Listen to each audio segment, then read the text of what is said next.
नमस्कार दोस्तों, ACC preparation के यूट्यूब चैनल से का स्वागत है। दोस्तों हम लोग सीटेट सीडीपी के विषय में पढ़ रहे थे, जिसमें हम लोगों ने लगभग पूरे सिलेबस को कवर कर लिया है। अब हमारा कोई टॉपिक ऐसा नहीं रह गया है जो हमसे छूट गया हो या हमारा बाकी रह गया हो। अब मैंने जैसे आपको कहा था कि आज की वीडियो हम लोग पॉजिटिव और निगेटिव वर्ड्स, यानी कि कुछ ऐसे शब्द जिनको देखते ही हम आंसर तक पहुंच सकते हैं, या अगर हमको कुछ नहीं समझ आ रहा है, अगर वो वर्ड दिख जाएंगे तो हम आंसर को पकड़ सकते हैं। और ऐसे या इन शब्दों की सहायता से हम बहुत सारे क्वेश्चन को अटेम्प्ट कर सकते हैं या बहुत सारे क्वेश्चन को सॉल्व कर सकते हैं। तो इन शब्दों को चलिए हम समझ लेते हैं और ये देख लेते हैं कि इन शब्दों का इस्तेमाल कैसे और कब करना है, और साथ ही साथ कैसे प्रश्न इनसे पूछते हैं, इनको भी हम समझ लेते हैं। देखिए, बात करें पॉजिटिव और निगेटिव शब्दों की, इनको जानने से पहले या इनको सॉल्व करने से पहले, जब भी आप प्रश्न पढ़ें एग्जाम में, जब भी आप प्रश्न देखें तो दो बातों का आप ध्यान रखिएगा। पहला, कि प्रश्न में क्या आपसे कह रहा है। जैसे प्रश्न में कह दिया कि बालकों के लिए क्या उपयुक्त होगा, अगर ऐसा लिखा तो तब आपको पॉजिटिव वर्ड खोजना है। या आपसे कह दिया क्वेश्चन में कि बच्चों की उत्तम शिक्षा के लिए, या कह दिया बच्चों के सर्वांगीण विकास के लिए, या कह दिया कि एक कोई शिक्षिका है जो बच्चों को विज्ञान पढ़ाती हैं, उन्हें क्या नहीं करना चाहिए। तो अगर कहीं पर आपको नहीं शब्द दिख जाए, कौन शब्द? नहीं। अगर आपको प्रश्न में नहीं शब्द दिख जाए तो आपको निगेटिव वाले शब्द खोजने हैं। अगर आपको शब्द में नहीं दिख रहा है तब आपको पॉजिटिव वाले खोजने हैं। ठीक है, तो कहने का मतलब ये है, सबसे पहले आप फोकस कीजिएगा प्रश्न में नहीं शब्द है या नहीं। अगर ये शब्द है तब आपको निगेटिव वाला खोजना है, मतलब नहीं निगेटिव, नहीं निगेटिव। और अगर ये शब्द दिख नहीं रहा है तब आपको पॉजिटिव खोजना है। ठीक है, वो हम क्वेश्चन कराएंगे, आपको समझ में आ जाएगा। पहले आप समझ लीजिए कि हमें कैसे कैसे यूज करना है और कहाँ इन शब्दों का हम प्रयोग कर सकते हैं। ठीक है, तो चलिए ध्यान दीजिएगा। अब आपसे कुछ भी प्रश्न पूछेगा, जैसे उसने पूछा, कोई प्रश्न पूछा कि विज्ञान की शिक्षिका है या सामाजिक विज्ञान की शिक्षिका है, उन्होंने कहानी के बारे में बताया, वो उन्हें कहानी के संदर्भ में या बच्चों को शिक्षण करने का क्या सही तरीका नहीं है। तो जब आपको नहीं वाला आएगा तो इन सब में से कोई एक रहेगा। जब आपको कहेगा उपयुक्त तरीका क्या है, तब आपको इन सब में से कोई एक रहेगा। तो इन सब का हम मतलब समझ लेते हैं। कई सारों के बारे में अच्छे जानते होंगे, बट यहाँ सा डिटेल में थोड़ा सा एक एक विषय में चर्चा कर लेते हैं, तो हमारा पॉजिटिव निगेटिव क्लियर हो जाएगा। फिर हम एग्जाम के क्वेश्चन ऐसे धड़ल्ले से कर लेंगे। ठीक है, चलिए समझते हैं। देखिए, पहला इसमें है समालोचनात्मक चिंतन। बात को समझिएगा, ये पॉजिटिव वर्ड है। जैसे कोई भी प्रश्न आपसे पूछेगा, कहेगा कि इसमें क्या उपयुक्त होगा या क्या नहीं उपयुक्त होगा, तो देखिए, समालोचनात्मक चिंतन मतलब ये होता है क्रिटिकल थिंकिंग, मतलब उससे बियॉन्ड जाके कुछ अलग सोचना। जैसे सब बच्चे के पास कोई समस्या आई, अब बच्चा उसको कैसे सॉल्व कर सकता है। मान लीजिए उसके पास कुछ उपकरण है। अब जैसे किसी मान लीजिए दरवाजे का या किसी पेंच को खोलना है। अब उस पेंच के खोलने के लिए आपके पास पेचकस है, आपके पास पिलास है, आपके पास अन्य उपकरण है। तो बेस्ट तरीके से कैसे खोल सकते हैं या क्रिटिकल थिंकिंग से कैसे सोच सकते हैं। जैसे आपने कह दिया कि पेचकस से नहीं खोलना है, किसी और से खोलो, तब अपना दिमाग लगाएगा और कोई अच्छा तरीका उसको खोलने का निकालेगा। तो यही है क्रिटिकल थिंकिंग, जो कि एकदम बेस्ट है। क्रिटिकल थिंकिंग मतलब यही है। समालोचनात्मक थिंकिंग का मतलब यही है कि अपने से सोचो, अपने से तर्क लगाओ, और अपने से तर्क लगाने के पश्चात जो रिजल्ट मिले, अच्छा क्या है बुरा क्या है, इसको छांट करके अच्छी चीजें को अडॉप्ट कर लो और जो गड़बड़ चीजें उसको हटा दो।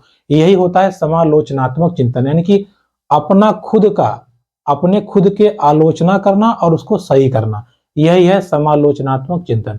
तो जहां पर आपको समालोचनात्मक चिंतन दिख जाए तो ज्यादातर ऑप्शन ये सही होगा बच्चे के संदर्भ में। ठीक है, दूसरी बात कही जाए खोजी अधिगम। देखिए, खोजी अधिगम की बात करें, जैसे कि नाम से है, अधिगम मतलब सीखना, खोजी मतलब खोज करके। जैसे आपको ऑप्शन में आ जाए कि बच्चों को पर्यावरण की परिभाषा बतानी है, उनको क्या करना चाहिए, तो आपको वही लिखा रहेगा कहीं पे कि बच्चों को भ्रमण कराना चाहिए या बच्चों को तालाब के पास ले जाना चाहिए। तो तालाब के पास जब लेके जाएंगे तो खुद खोजेगा कि जो सर बताते हैं तालाब का पानी गंदा होता है, तालाब में मेढक होते हैं, तालाब में मछलियां होती हैं, तो उन सब चीज को अगर वो देखेगा तो अपने आप से खुद खोजबीन करके बताएगा, अच्छा सर सही कह रहे थे कि यहाँ पानी गंदा है, ये गड़बड़ है, हमारे घर वाला पानी ऐसा था, यहाँ वाला ऐसा है। तो सीधा अनुभव करेगा, प्रत्यक्ष अनुभव करेगा और खोजबीन के आधार पे, अपने आधार पे चीजों को बताएगा। जैसे आपने कह दिया कि बेटा देखो, हर पौधे की पत्तियां अलग अलग होती हैं, अब जाओ 6-7 पौधे के पत्ती खोज के लाओ, तो जाएगा खोज खाची ले आएगा, देखेगा हाँ सर देखिए पीपल का पत्ता बड़ा है, नीम का पत्ता छोटा है, अमरूद का पत्ता ऐसा है और केले का पत्ता लंबा है। तो तमाम प्रकार चीजों को खोज के खुद लाएगा और उससे वो सीखेगा। तो जो खोजी अधिगम है वो भी एक पॉजिटिव वर्ड है और इससे बच्चा बहुत अच्छे तरीके से सीखता है। ठीक है, बात करें संवेदनशील। किसी भी तथ्य को, किसी भी चीज को पढ़ाने से पहले या पढ़ाते समय हम ये इस बात का विशेष ध्यान रखते हैं कि बच्चे में सेंसिटिविटी बनी रहे, मतलब संवेदनशीलता बना रहे। जैसे हमने कह दिया कि जाओ लकड़ी ले आओ, अब बच्चा जाके हरा लकड़ी तोड़ के ले चला आया, ये गलत है।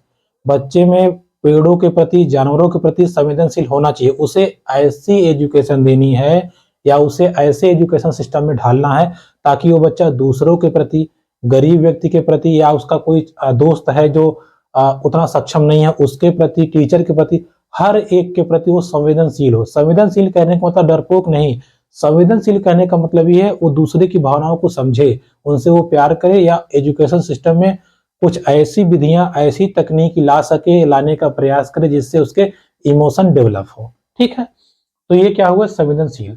अगला देखिए बहुत ही इंपॉर्टेंट टॉपिक है त्रुटि या भ्रांतियां। जैसे सवाल पूछेगा आपसे कि शिक्षण पाठ कराया गया या गणित का शिक्षण कराया गया, इसमें से बच्चों के लिए क्या उपयुक्त है। आपसे कह देगा बार बार अभ्यास करना, नहीं आपसे कह देगा बार बार अभ्यास नहीं करना, पाठ्यक्रम को रटना, त्रुटि करना या त्रुटि नहीं करना।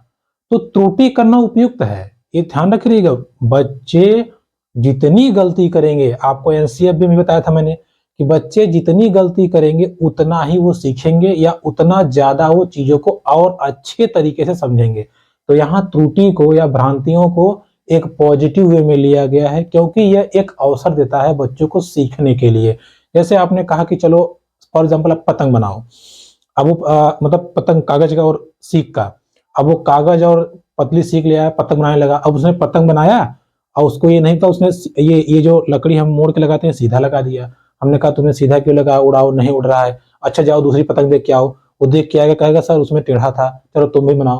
तो जितनी गलती करेगा वो अगली बार उसको बताना नहीं पड़ेगा कि सीधा करो, वो तुरंत समझ जाएगा कि पिछली बार मैंने ये गलती की थी, सर ने बताया था, अब इसको सीधा कर लेंगे। तो कहने का मतलब ये है बच्चा गलतियों से बहुत तीव्रता से सीखता है या बहुत अच्छे से सीखता है। तो इस चीज का ध्यान रखिएगा, बच्चे में जितनी त्रुटियां होंगी वो उतना ही ज्यादा सीखेगा और इसको एक पॉजिटिव वर्ड या पॉजिटिव शब्द माना गया है। ठीक है, अब देखिए अवसर, अवसर का मतलब ये हुआ, जैसे देखिए हमने अभी बताया आपको, जैसे मान लीजिए आप पढ़ा रहे हैं बच्चों को पर्यावरण के बारे में। आपने कहा कि देखो बेटा पर्यावरण प्रदूषण क्या होता है, आपने बता दिया ऐसे ऐसे होता है, ऐसे ऐसे होता है। तो बच्चा ठीक है सुना, उसने याद करेगा या तो रटेगा। तो उसका बेस्ट तरीका है जब आप प्रदूषण बताइए, जैसे आपने वायु प्रदूषण बताया तो आप उससे संबंधित चार्ट दिखा दीजिए।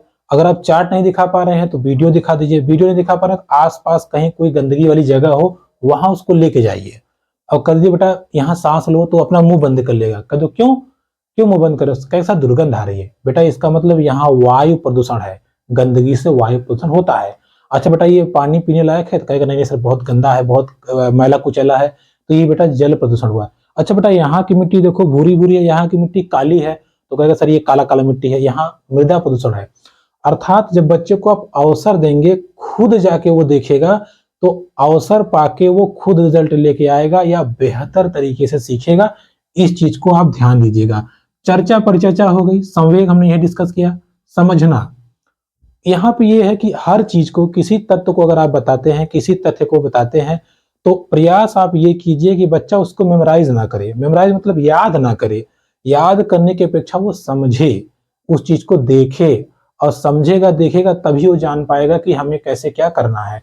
जैसे फॉर एग्जाम्पल आपने उसको जोड़ का प्रक्रिया बता दिया, अब वो जोड़ तो जान गया, तो आपने उसको दे दिया घटाव की प्रक्रिया, तो वो सोचेगा समझेगा नहीं। जैसे मान लीजिए गलती अक्सर बच्चे यहाँ पे करते हैं। अब जैसे मान लीजिए देखिए अगर ये सवाल दे दिया गया, देखिए जैसे हमने कह दिया कि सवाल है इसको तुम हल करो, मान लीजिए इसको जोड़ आता है तो पट से कर लेगा, लेकिन हमने अब उसको दे दिया घटाना, हमने कहा चलो बेटा घटाना करो, हासिल वाला हमने उसको दिया वो कर ले गया। अब उसकी समझ नहीं बनी है तो क्या करेगा, 9 में से 6 घटा देगा, 3 हो गया, 8 में 2 गया, कहेगा सर हो गया आंसर। तो उसको ये समझाइए या समझ बनाइए कि जब संख्या छोटी रहती है या जब संख्या ऊपर रहता है तो उस चीज में से हम हासिल का प्रयोग करते हैं। जब तक वो इस चीज को नहीं समझेगा वो सवाल नहीं कर पाएगा, क्योंकि अक्सर ऐसी गलतियां देखी जाती हैं। जैसे ही देखिए 6 में से 2 गया, यहाँ भी हासिल ले लेगा, वो 16 हो जाएगा, 16 में से 2 घटा देगा, बचेगा 14। तो इन सब चीजों पे या कोई भी तथ्य आप बताइए, कोई भी प्रकरण उसको समझाइए, तो प्रयास ये कीजिए उसकी समझ यानी कि उसकी स्किल डेवलप हो, उसका कौशल विकसित हो, उसकी अंडरस्टैंडिंग पावर बढ़े, वो चीजों को अपने हिसाब से समझ सके, अपने हिसाब से ढाल सके, या अपने हिसाब से जरूरत पड़ने पे आपको बता सके, ना कि वो रटा रहे, केवल आपने बता दिया 2 को पढ़ा तो 2 पढ़ा को रटा ही डाले। ठीक है, इस चीज को भी आप ध्यान रखिएगा। अगला आता है लोकतांत्रिक, डेमोक्रेटिक। कोई भी कक्षा या कोई भी क्लासरूम जहां आप पठन पाठन कार्यक्रम कर रहे हैं वो लोकतांत्रिक हो। जैसे लोकतंत्र मतलब ये होता है कि पब्लिक को अधिकार रहता है या पब्लिक को यह हक रहता है कि सरकार से जानने का कि आपने क्या किया है, क्या कर रहे हैं हमारे लिए, और अगर सरकार वैसा नहीं करती तो पब्लिक अगले आने वाले इलेक्शन में उसको हरा करके अपना पूरा पूरा सरकार को चेंज कर सकती है। वैसे ही सेम लोकतांत्रिक कक्षा या लोकतांत्रिक क्लास का समर्थन किया गया है, या ऐसा कहा गया है कि जब भी पठन पाठन का कार्यक्रम हो तो उसमें प्रत्येक बच्चे के अंदर ये भावना हो या प्रत्येक बच्चा अपने आप को महत्वपूर्ण समझे और ये समझे कि अगर हम कुछ सवाल करेंगे तो सर बिल्कुल वैसा ही जवाब देंगे जैसा मेरे साथी को देते हैं, ऐसा नहीं है कि हमको डांट डपट के बैठा देंगे। तो लोकतांत्रिक कक्षा या लोकतांत्रिक क्लासरूम की जब भी आपको आएगा आ गया जैसे सवाल, बाल केंद्रित शिक्षा में किस प्रकार की कक्षा होनी चाहिए, तो आपको उसमें लिखे रहेगा शिक्षक केंद्रित, पाठ्य पुस्तक केंद्रित, करिकुलम केंद्रित या लोकतांत्रिक। तो लोकतांत्रिक, ठीक है, लोकतांत्रिक और डेमोक्रेटिक, जहां पे सबको बोलने का अधिकार हो। अगला आता है करके सीखना। करके सीखना मतलब बच्चे जितना करेंगे उतना सीखेंगे। ये तो हमने देखा हुआ है, कई सारे सिद्धांतों में भी आया था ये, आपका एनसीएफ का 5 बातों में भी था ये कि हमें करके सीखना है। बच्चे जितना करके सीखेंगे उतना वो चीजों को डेवलप अच्छे से कर पाएंगे। जैसे कोई काम है, मान लीजिए कोई सुनार का काम करता है, कोई बढ़ई काम करता है, अगर उस क्षेत्र में वो डेवलप होना चाहता है तो जितना अपने हाथों और दिमाग का समायोजन बना लेगा उतना वो अच्छी चीजों को सीख जाएगा। हम आप देखते हैं जैसे अगर आप देखें जो निशानेबाज होते हैं वो एक बार में 3 मार देंगे तो निशाने पे, हम आप करेंगे तो 4-6 में एक आध बार लगेगा या तो लगेगा ही नहीं। तो इसका रीजन यही है, जितना बच्चा करेगा, जितना प्रैक्टिस करेगा उतना चीजों को सीखेगा। करके सीखना, ठीक है। खुद किसी प्रॉब्लम को जब वो सॉल्व करेगा, कुछ गलतियां होंगी आप सुधारेंगे तो धीरे धीरे उसको सहारा देंगे तो वो कर लेगा, फिर एक आध दोबारा बिना सहारे करवाएंगे वो कर लेगा, और जब करके वो सीख जाएगा तो उसके बाद तो काम आसान हो जाएगा, वो आराम से करने लगेगा। जैसे कि थांडाइक बिल्ली वाले में भी कहा गया था, प्रयास करते करते वो सीख गई थी। इस चीज को ध्यान रखिएगा। अगली बात आती है जिज्ञासा। कहीं आपको शब्द आ जाए क्यूरियोसिटी, जैसे बच्चा बार बार सवाल, कक्षा में बच्चा बार बार सवाल पूछ रहा है तो उसका क्या तात्पर्य है। बच्चा अनुशासनहीन है, बच्चा मान लीजिए कि उसके पास शब्द भंडार ज्यादा है, बच्चा याद करना चाहता है, या बच्चा अत्यधिक उत्साहित है या जिज्ञासु है। तो जब भी आपको जिज्ञासु आ जाएगा मतलब वो जानना चाहता है। कोई कोई बच्चे कक्षा में बहुत प्रश्न पूछते हैं तो इसका मतलब ये नहीं कि वो बदतमीज है, बहुत प्रश्न पूछते हैं मतलब वो जिज्ञासु है, वो जानना चाहते हैं कि क्या होता है, चीजें कैसी होती हैं। तो इस पे भी विशेष ध्यान देना चाहिए, या बच्चों को बताना चाहिए, समझाना चाहिए, न कि डांटना चाहिए। अगली बात आती है मातृभाषा और बहुभाषिता। मातृभाषा कक्षा 8 तक ये कंपलसरी है कि बच्चे को मातृभाषा में ही शिक्षण कार्य कराया जाए, या बच्चे को मातृभाषा में ही पठन पाठन कार्यक्रम की समझ बनाई जाए। इस चीज का विशेष ध्यान रखिएगा। मातृभाषा जैसे उनकी जितनी विकसित होगी बच्चा उतने ही अच्छे से चीजों को समझेगा और सीखेगा। इस चीज को आप एकदम बेहतरीन तरीके से समझे रहिए। जैसे उसका मातृभाषा विकसित होगा, अब जैसे मान लीजिए कोई बच्चा ग्रामीण परिवेश से आता है, आप शहरी परिवेश उसको इंग्लिश से पढ़ा रहे हैं या खड़ी भाषा में, तो आप कहेंगे खड़े हो जाओ बताओ ये क्या होगा। उसको आता भी रहेगा तो भी उसको बताने में संकोच लगेगा कि हम अपनी भाषा में कैसे बताएं सर को कि हमको आता है या हमको आ रहा है, तो थोड़ा संकोच करेगा और धीरे धीरे वो कक्षा में पीछे होने लगेगा। इसलिए मातृभाषा का प्रयोग जरूर करें। हाँ, मातृभाषा के साथ साथ 3 भाषाई सूत्र का इस्तेमाल करके बहुभाषिता भी आपको डेवलप करनी है। जैसे अब आपसे सवाल आएगा कि आप किसी कक्षा में प्रवेश करते हैं, आप ये देखते हैं कि उस कक्षा में कुछ बच्चे पंजाबी जानते हैं, कुछ बच्चे गुजराती जानते हैं, कुछ बच्चे तमिल जानते हैं, कुछ बच्चे अवधी जानते हैं, कुछ बच्चे भोजपुरी जानते हैं, तो आपके लिए ये क्या है? लिखेगा कक्षा की एक समस्या है, भाषा की विविधता का समस्या है, या लिखेगा भारत विभिन्न राज्यों का देश है इसलिए विविधता है, या आपसे कहेगा यह भाषा सीखने का अवसर है। तो अवसर भी शब्द आ जाएगा और भाषा सीखने का सबसे बेस्ट एग्जाम्पल ये है। जैसे जो बच्चा पंजाबी जानता है, एक दिन उससे 5-5 शब्द बुलवाइए, जो भोजपुरी जानता है उससे 5-5 शब्द बुलवाइए, बाकी सब बच्चे ध्यान सुनो इसका मतलब क्या होता है, अर्थ समझो बेटा। तो धीरे धीरे वो एक दूसरे से बात करके चर्चा परिचर्चा करके 5-6 भाषाओं का ज्ञान वो जान जाएगा केवल आपकी कक्षा से। तो बहुभाषिता होना बहुत ही अच्छी चीज है। अगला आता है दैनिक जीवन या वास्तविक जीवन से जोड़ना। ये बहुत पूछता है, खासकर पर्यावरण में और गणित में, ये दो में ये बहुत पूछता है। खूब पूछेगा आपसे कि कोई बच्चा किसी बच्चे को पर्यावरण के बारे में बताया गया तो कक्षा अब इसमें उपयुक्त क्या होगा? सबसे उपयुक्त ये होगा कि दैनिक जीवन से जोड़ दीजिए। अगर आप दैनिक जीवन से जो नहीं जोड़ पा रहे हैं तो कक्षा की गतिविधियों को वास्तविक जीवन से जोड़ दीजिए। जैसे उनको जोड़ बताइए, गुणा बताइए, घटाना बताइए, ऐसे बताइए कि ऐसा-ऐसा एग्जाम्पल दीजिए या ऐसी शिक्षण विधियों का इस्तेमाल कीजिए जिसका प्रयोग वो घर पे करते हो या घर पे वो करते हुए किसी को देखे हों, तब वो बेहतर तरीके से सीख पाएँगे। जैसे आप पूछ लीजिए कि बताओ बेटा कल कितना रोटी खाए थे? सर 4 ठो। आज कितना खाए हो? 3 ठो। अच्छा पूरा कितना हो गया? 7 ठो। तब उसी हिसाब से वो समझ जाएगा, अच्छा ये बात है, यही करना है तब तो कर ही लेंगे। एक हाथ में कितनी उंगली है बेटा? 5 है, दूसरे में 5 है, टोटल कितना हो गया? 10 हो गया। अच्छा 10 इसमें हो गया, हाँ ठीक है। उसके वाले में कितना है? सर 5 है, पूरा कितना हो गया? 15। अच्छा ठीक है। ये देखो बेटा 10 उंगली है, 3 हमने मोड़ लिया, कितना बचा? तो बताएगा 7 है।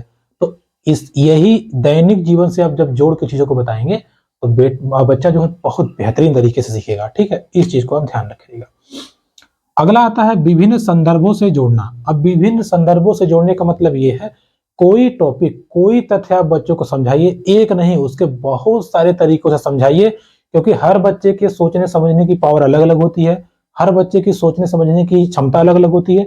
तो वो 7-8 तरीकों में से हो सकता हो 4-5 तरीके एक बच्चे को आ जाएं, एक बच्चे को एक ही तरीका आए, लेकिन आ तो जाएगा। जब आप अलग अलग संदर्भों से चीजों को जोड़ के बताएंगे तो अलग अलग तरीकों से बच्चा सीखेगा और उसमें से जो उसको बेस्ट लगेगा उसी को अडॉप्ट कर लेगा। हमारा उद्देश्य केवल बच्चे को सिखाना है, चाहे जितनी शिक्षण पद्धतियां यूज करनी पड़े हम करेंगे, और बच्चे को सिखाना ही हमारा जिम्मेदारी है। बच्चा यहाँ पे सर्वोपरि है, इस चीज को ध्यान रखिएगा। अगर आप बच्चा बन के या बच्चे के मेंटल लेवल से चलेंगे तब आप सीटेट आराम से क्वालिफाई कर लेंगे। अगला ये है भ्रमण। जैसा मैंने आपको पहले ही बता दिया कि कोई भी चीज तथ्य समझाना हो बच्चे को, पर्यावरण संबंधित, सामाजिक तथ्यों से संबंधित, तो उस चीज को अगर आप दिखा देंगे या वहां पे घुमा देंगे तो बच्चा बेहतर तरीके से सीख पाएगा। ठीक है, इस चीज को आप ध्यान रखिएगा। अब आते हैं कुछ नेगेटिव वर्ड्स। देखिए जब भी सवाल में आपको आ जाए कि निम्नलिखित में से क्या नहीं करना चाहिए या क्या नहीं होना चाहिए या मात्र यही उद्देश्य है, जैसे आपको आ जाए कि एकमात्र यही उद्देश्य है या आ जाए आपको सिर्फ यही उद्देश्य है, तो ये सब कुछ निगेटिव वर्ड है। अगर सवाल में ऐसा कुछ पूछता है तो आपको इन वर्डों को ध्यान रखना है कि क्या नहीं करना चाहिए। देखिए पहला है केवल, सिर्फ। अगर ये दो शब्द कहीं दिख जाए और सवाल में बोला है कि ये नहीं करना चाहिए तो यही होगा। जैसे लिख दिया कि शिक्षण कार्यक्रम में शिक्षकों को क्या नहीं करना चाहिए, उनको आवश्यकता अनुसार पढ़ाना चाहिए, परीक्षण, निदानात्मक परीक्षण, उपचारात्मक परीक्षण करना चाहिए, करके सिखाना चाहिए। केवल, देखिए अब ध्यान दीजिएगा आ गया शब्द केवल, उदाहरण द्वारा समझाना चाहिए। केवल क्यों? उदाहरण द्वारा समझाएं ठीक है, लेकिन केवल क्यों? केवल, एक केवल आगे, जैसे केवल उदाहरण समझाएं, सिर्फ उदाहरण से समझाएं, मात्र उदाहरण समझाएं, तो ये नेगेटिव वर्ड है, ये आंसर तुरंत गलत हो जाएगा। इस चीज को आप ध्यान रखिएगा। ठीक है, आपको वही टिक करना है। आगे आता है मानकीकृत। मानकीकृत मतलब ये होता है जैसे अगर हम ये मान लिए कि हमने 5 सवाल बताया, 10 बच्चे हैं, 10 में से 8 बच्चों को आना ही चाहिए चाहे जो हो जाए, ये गलत है। मानकीकृत ना तो परीक्षण होना चाहिए, मानकीकृत ना तो आकलन होना चाहिए और ना ही मानकीकृत मूल्यांकन होना चाहिए। मानकीकृत मतलब हमने अपने से मान लिया कि हमको इतना रिजल्ट चाहिए। कैसे चाहिए भाई? अब बच्चे के मेंटल लेवल पे है, आया नहीं आया, अगर नहीं आता, आ गया तो हम खुश हो जाएंगे, चलो हमारा परिणाम अच्छा हो गया। लेकिन हो सकता है बच्चे कुछ चीटिंग किए हो, नकल मारे हो, इसलिए उसका 1 बाय 1 इंडिविजुअल और व्यक्तिगत और सतत परीक्षण होना चाहिए। मानकीकृत मूल्यांकन, मानकीकृत आकलन और मानकीकृत परीक्षण तीनों गलत है, इसको ध्यान रखिएगा। अब मान लीजिए हमारे अनुसार रिजल्ट नहीं आया तो हम बच्चों को क्या करें? दंड दें, सजा दें, भय करें या उस पर नियमावली बनाए, है नालायक कहीं का, आज के बाद तुम लंच टाइम में खाना खाते बैठोगे और लास्ट टाइम जो खेलने का पीरियड होता है तुम खेलोगे नहीं, तुम क्लास में पढ़ोगे। तो ये भी नहीं करना है। मीन्स कि क्लास जो डिसिप्लिन ना हो, बच्चे के अंदर डर की भावना ना रहे, बच्चे हर किसी चीज से भागे नहीं, बच्चे डिसिप्लिन के अपने ऊपर बोझ ना समझे या उस चीज से डर के भागने का प्रयास ना करें, इस चीज को आपको ध्यान रखना है। और यही हमारा होता है दंड, सजा, भय और अनुशासन। निगेटिव वर्ड है, ये कहीं आ जाए तो आपका ये आंसर गलत ही होगा। जैसे आगे आपको मतलब आंसर सही होगा, जैसे सवाल में आया क्या नहीं करना चाहिए, तो अनुशासन नहीं बनाना चाहिए या अनुशासन, बैठक एवं अनुशासन व्यवस्था पर ध्यान नहीं देना है। बच्चे जैसे ही बैठे, बच्चे सीखें, इस पे फोकस हमें करना है। अगला ये है कि किसी भी चीज को समझाने के लिए आपको व्याख्यान, व्याख्या, परिभाषा नहीं देना है, लेक्चर नहीं देना है कि चलो हाँ किताब खोलो, एक राजा था, रानी थी, राजा मर गया, ये वो दुनिया भर भाषण देके आप चले गए, बच्चों को समझ में आया कि नहीं आया कोई मतलब नहीं। तो ये भी आपको नहीं करना है, ना परिभाषा देनी है। बच्चा अगर रट रहा है, कंठस्थ कर रहा है, याद कर रहा है या स्मरण कर रहा है, तो ये भी नेगेटिव वर्ड है। ये बच्चे कभी नहीं करने चाहिए। उनको याद करना, रटना, इन सब प्रक्रियाओं से हटा के केवल काम करना है समझने पे। उनकी समझ मजबूत हो, वो अच्छी चीजों को समझे और चीजों को, नई नई चीजों को अडॉप्ट करें, ये आप ध्यान रखिएगा। अब आप क्वेश्चन उठाइएगा प्रीवियस ईयर के, जहां जहां ये शब्द दिखेंगे आपको, अगर ऊपर नहीं लिखा है तो ये सब वाले सही हो जाएंगे। अगर ऊपर लिखा है क्या उपयुक्त होगा, क्या अनुचित तरीका है, क्या उचित तरीका है, तभी ये सब सही हो जाएंगे। इस चीज को आप ध्यान रखिएगा। अगला ये है वेदन और अभ्यास। अब आप कहेंगे यहाँ थोड़ा सा कंट्राडिक्शन होता है। अब आप कहेंगे कि करके सीखना में अभ्यास ही तो है, जितना करेंगे उतना सीखेंगे। अब यहाँ कह रहे हैं कि अभ्यास, निगेटिव आ गया। देखिए वेदन और अभ्यास मतलब ये होता है बार बार करना, तो वो रटंत में आता है। जैसे हमने जोड़ बताया, अब बार बार जोड़ कर रहे हैं, बार बार जोड़ कर रहे हैं, बार बार जोड़ कर रहे हैं, नहीं, इतना भी नहीं करना है। तो बार बार अभ्यास, बारंबार अभ्यास, ये रटंत में आता है। जैसे हम लोग किसी चीज को 10 बार पढ़ रहे हैं, यही तो हुआ रटना। तो बार बार रटंत प्रणाली में होता है। वेदन और अभ्यास ये गलत है, ये निगेटिव शब्द है। जब भी आएगा साथ में आएगा, इस चीज को ध्यान रखिएगा। हमें बच्चे की तुलना नहीं करनी है, उपेक्षा नहीं करनी है और बच्चे पे नियंत्रण, यानी कि बच्चे पे कंट्रोल नहीं करना है कि हमारे अनुसार चलो। बच्चे को ये नहीं करना है कि तुम यही यही करोगे, आज तुम इतना टाइम पढ़ोगे, आज तुम कक्षा में आए हो 2 बजे से पहले बाहर नहीं निकलोगे, 1 घंटे बाद निकलोगे, मतलब उस पर कंट्रोल नहीं करना है, वरना वो भागने लगेगा कक्षा से। उसको लगेगा कि हमको ऊपर से नियम कानून लगा, हम नहीं पढ़ेंगे, भागेगा वो। बच्चे की उपेक्षा नहीं करनी है। उपेक्षा मतलब जैसे आप पढ़ा रहे हैं कुछ, चलो बेटा अच्छा देखो ये जोड़ होता है, 2 और 2 जोड़ा हमने 4 आया, 7 और 3 जोड़ा 10 आया, तो 0 लिखो, 1 हासिल। अब कोई बच्चा उठा, सर ये हासिल बताइए, नालायक एक हासिल, बट चलो देखो तुम, सबको आता जी, हाँ सर आ गया, तुमको आएगा भी नहीं। तो ये नहीं करना है, मतलब उपेक्षा नहीं करनी है। अगर वो कुछ पूछ रहा है, कुछ सवाल कर रहा है, तो आपको तुरंत निराकरण करना है, बाद में नहीं, तुरंत बताइए कि हाँ अच्छा ठीक है, बताओ बेटा क्या दिक्कत है। ऐसा नहीं, उसमें ऑप्शन में ये भी रहेगा कि आप कक्षा के बाद समझाएंगे, बच्चे को अलग से समझाएंगे, अलग से समय देंगे, ऐसा कुछ नहीं है। जब वो पूछा तुरंत सलूशन दीजिए। क्यों? क्योंकि हम बालक केंद्रित शिक्षा के अंतर्गत हैं। कक्षा में आप प्रधान नहीं है, कक्षा में बच्चा ही प्रधान है, आपकी नियमावली के अनुसार, ठीक है, इसको ध्यान रखें। बच्चे की तुलना नहीं करनी है, तुमको नहीं आएगा था, कहीं देखो उसको इतना अच्छा आता है, तुम बेवकूफ हो, तुम्हें नहीं आएगा। तो कभी भी एक दूसरे से कंपैरिजन नहीं करना चाहिए, इससे बच्चे के अंदर हीन भावना आएगी। उसको लगेगा कि हम थोड़े से कमजोर हैं तो सर हमको नहीं मानते हैं या नहीं पढ़ाते, हम आएंगे ही नहीं। तो पढ़ाई लिखाई से भागने का प्रयास करेगा। इस चीज को आप ध्यान रखिएगा, ना तुलना नहीं करनी, ठीक है। बच्चे को खाली स्लेट नहीं माना जाता। ऐसा माना जाता पहले कि बच्चा एक कोरा कागज है, नहीं, बच्चा कोरा कागज नहीं है। जब वो घर से आता है उसको पता है रोटी कैसे, मानते हैं वो नहीं जानता होगा कि रोटी वृत्त रूप में होती है, रोटी गोल होती है, लेकिन रोटी देखा तो है वो। आप उसको कहेंगे बेटा चौका और रोटी अलग अलग होती है या वो ऐसा ही रहता है, आप कह दीजिए उससे कि बेटा देखो ये चौका है और ये रोटी है, कहेगा नहीं नहीं सर, ऐसे चौको होता है और ऐसे रोटियों होती है। तो उसको पता तो है, इतना तो उसको आइडिया है ना कि ये चीज ऐसे सेम सेम है। उसको कहेंगे अच्छा बेटा ऐसा और क्या होता है, तो बताएगा सर ऐसा, सर ऐसा गेंद होता है। उसको पता तो है नहीं 2D 3D, बस इतना तो बता देगा सर गेंद होता है ऐसा। अच्छा और सर मम्मी की चूड़ी होती है। तो इसका मतलब है उसके पास बहुत सारा अनुभव है, बहुत सारा पूर्व ज्ञान है। तो बच्चे को कभी भी खाली प्लेट, कोरा कागज, ब्लैंक पेपर नहीं समझना है, ये निगेटिव वर्ड है, ठीक है।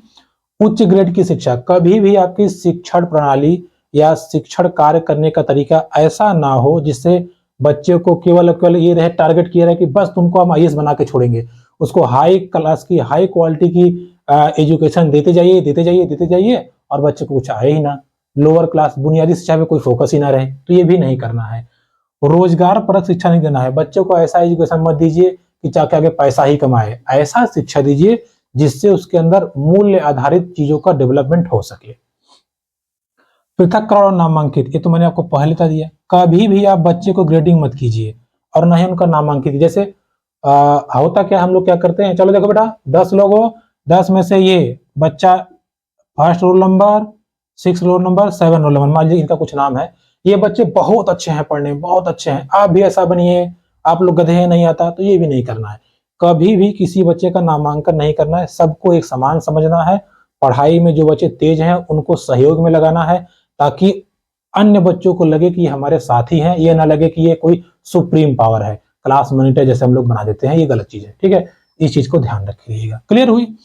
तो ये हुई कुछ पॉजिटिव और कुछ निगेटिव बातें। ये इतनी ही नहीं है, बहुत सारी हैं, और भी पॉजिटिव निगेटिव शब्द हैं, लेकिन ज्यादातर मैक्सिमम इन्हीं सबसे प्रश्न पूछता है, तो इसको आप ध्यान रखे रहिएगा। बाकी आप इतना देखिएगा क्वेश्चन में कह क्या रहा है।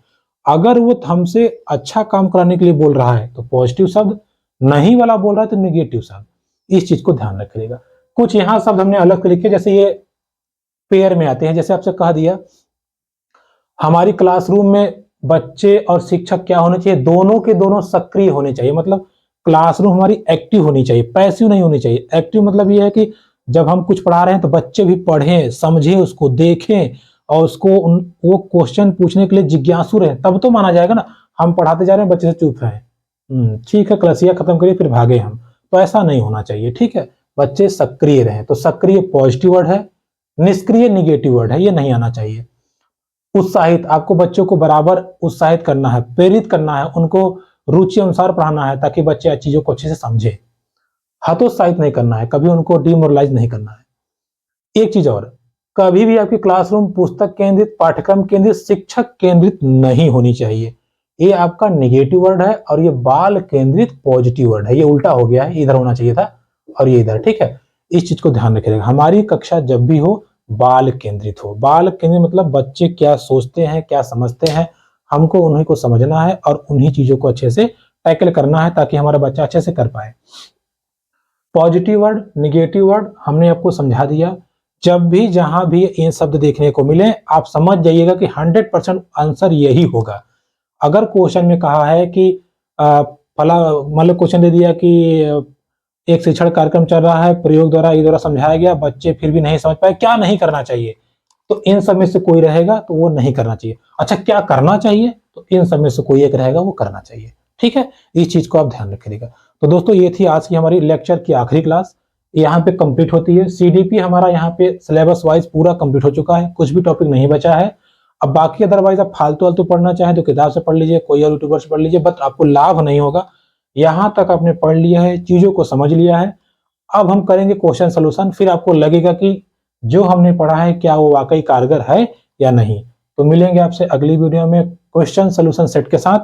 तब तक के लिए नमस्कार। वीडियो पसंद आती तो please like, comment, share, subscribe my YouTube channel. धन्यवाद।